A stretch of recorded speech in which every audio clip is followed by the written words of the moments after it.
Lecture 5.2, Observational Astronomy Notes. In this lecture, we'll look at some more properties of stars that we haven't covered so far. So one of the basic things to know about a star is how far away it is. And the simplest way of measuring stellar distances is using the parallax method. The parallax method takes advantage of the fact that the Earth is orbiting around the sun, and as we orbit the sun, stars that are close to us will appear to wobble back and forth against more distant stars. So if the distance from the Earth to the sun is 1 astronomical unit, we'll call the distance to the star d. Then as the Earth orbits around the sun, the position of the star will change by a parallax angle labeled P. And we'll see that if you, just from simple trig, if you can measure that parallax angle as the star wobbles throughout the course of a year against the more distant stars, you can measure the distance to the star. So here's another diagram showing the nearby star. It's a distance d away. The Earth going around the sun is at the bottom of the page, and the parallax angle is measured by P. So P is the parallax angle. If we measure that parallax angle in radians, and since the distance from the Earth to the sun is the base of this triangle, we'll call that d, then using the small angle approximation, you can say that the distance to the star in astronomical units is just 1 over that parallax angle in radians. Because these angular shifts are very tiny, it's more convenient to measure them in arc seconds instead of radians. So so it turns out that there's 206,265 or 206,265 arc seconds in 1 radian. If you use that conversion factor, then the distance to the star in astronomical units is 206,265 over the parallax angle in arc seconds. Because this is the standard way that astronomers use to measure distances, they adopted a new unit of measuring length called the parsec. And parsec stands for seconds of parallax. And so if we define 1 parsec as 206,265 astronomical units, which, by the way, is just over 3 light years, then our parallax formula is simpler, and it turns out that the distance to the star in parsecs is equal to 1 over the parallax angle in arc seconds. So again, this is the most direct way of measuring distances to stars, and that's why parsecs is the standard way of measuring distances in professional astronomy. So here's a photograph of the evening sky in spring showing Orion with the stars Betelgeuse and Rigel. We can draw the winter triangle between Betelgeuse, Procyon, and Sirius. Aldebaran is also up there in Taurus. If we measure the distances to these stars using the parallax method, this is the distances we get in parsecs. So Sirius is one of the closest stars to us. It's about 2.8 parsecs away. Betelgeuse is much farther, 132 parsecs, and some of those little stars in the constellation Canis Major down at the bottom are much farther. So the one at the bottom there is 1,000 parsecs away. We can convert these to light years by simply multiplying by 3.26, and we see that that one at the bottom is 3,260 light years away. Sirius is 9 light years. Betelgeuse is 429 light years. So you'll see distances recorded in both light years and parsecs in different contexts. Okay, another simple thing to try to characterize about the property of stars is how bright they are, their apparent brightness as seen from the Earth. Astronomers adopted a stellar magnitude scale or an apparent magnitude scale to measure star brightnesses. So it started with the ancient Greeks. They thought that the brightest stars were the most important, so they were called the first magnitude. And fainter stars like 5 or 6 that you could just barely see with your eye were less important, and so they were like, fifth or sixth magnitude stars. If you see star charts now, the size of the star is usually an indication of its brightness. So the larger the spot, the brighter it is, and that's always labeled with the magnitude of the star. So Sirius is the brightest star in the sky. It's got a magnitude of about minus 1.5. Again, the faintest stars that you can see without a telescope are fifth or sixth magnitude. So here's an example. Suppose you've got two stars in the sky, one orange, one blue. If the flux or the brightness is given by F1 and F2 for the two stars and the apparent magnitudes M1 and M2, then the definition of the magnitude scale, it's a logarithmic scale. So the ratio of their fluxes is 100 to the difference in their magnitudes over 5. So what that means is that if you had two stars and they were separated by 5 magnitudes on the magnitude scale, then 100 to the 5 over 5, that's just 100 to the 1. The ratio of their brightnesses would be 100. So the star, suppose you had one star that was magnitude 1, one star that was magnitude 6. The magnitude 1 star would be 100 times brighter than the magnitude 6 star. If you have two stars that differ by just one magnitude, well, 100 to the 1/5 power turns out to be about 2.5. So a magnitude 2 star would be 2.5 times fainter than a magnitude 1 star.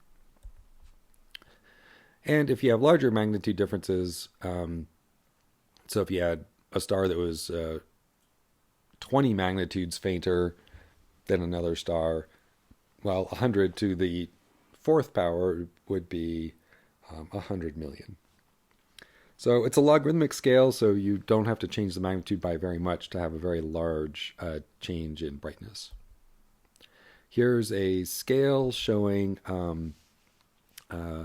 so Sirius at a little bit less than 0 magnitude. The naked eye limit is magnitude 6. The limit of the Mount Wilson telescope should be around magnitude 16, and the Hubble Space Telescope has a magnitude limit of about 27. By contrast, the Sun has a magnitude of minus 27. So anyway, this is just a very convenient way of using relatively small numbers to describe very large changes in brightness. So as an example, if the limit of the Mount Wilson telescope is 16, if the limit of your unaided eye is 6, then the difference is 10 magnitudes.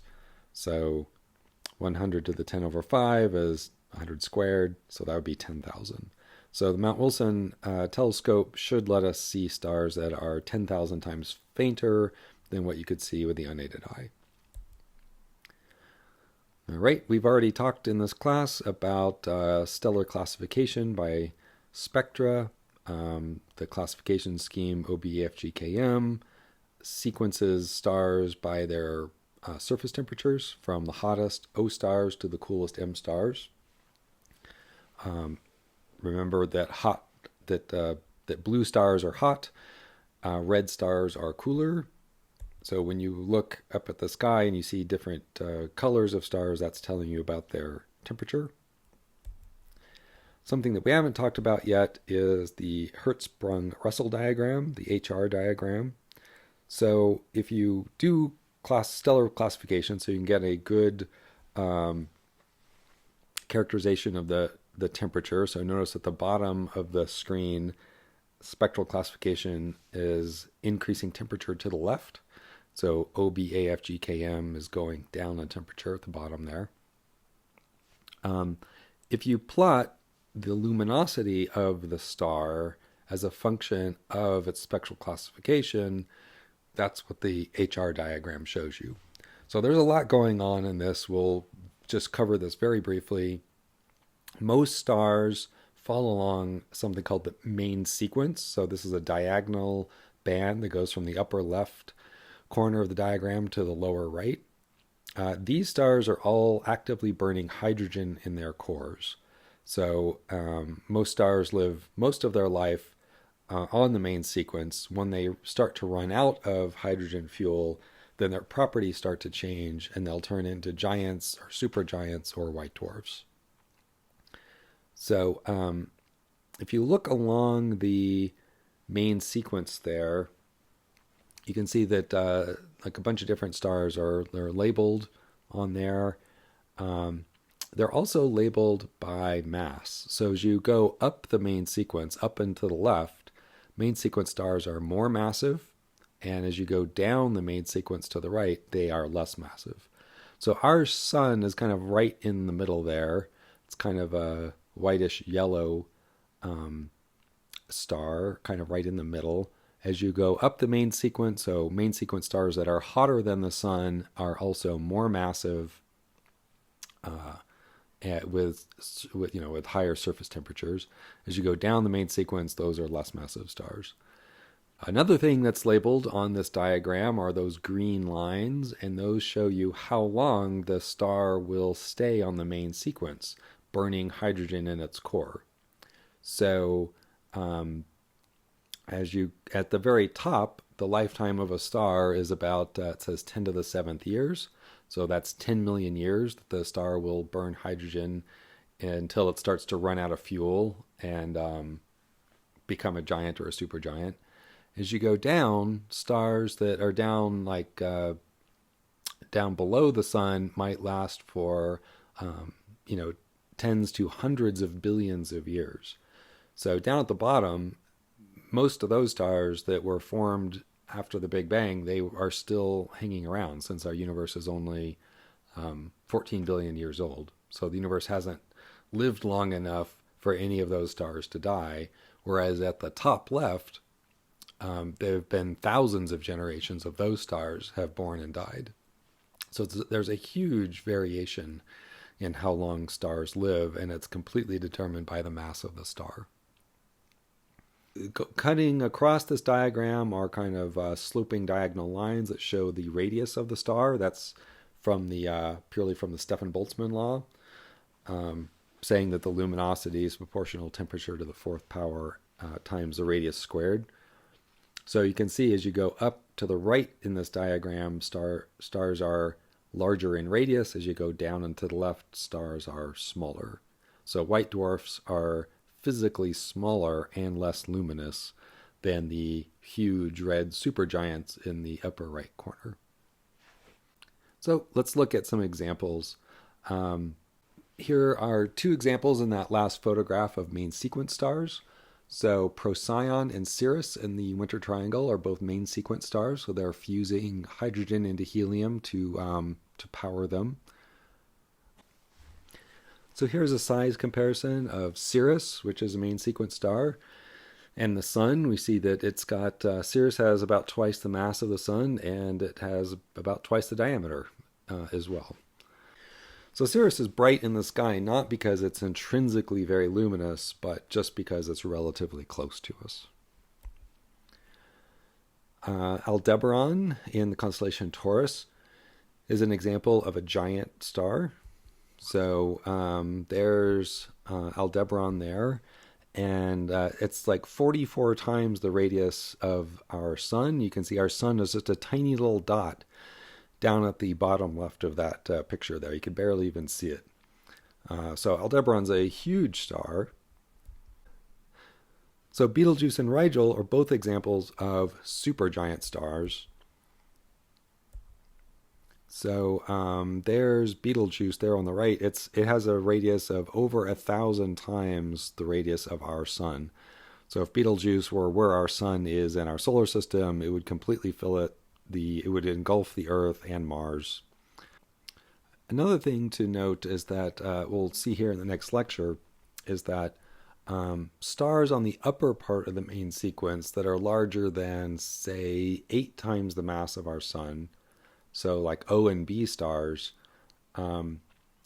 those stars are going to end their lives in a cataclysmic explosion called a supernova. Stars that are less massive than that, including our Sun, will end their lives as a planetary nebula. And so we will see examples, hopefully, of both of those at Mount Wilson Observatory when we go out there. In the next lecture, we will look at some images of some of the things we'll be looking at through the telescope.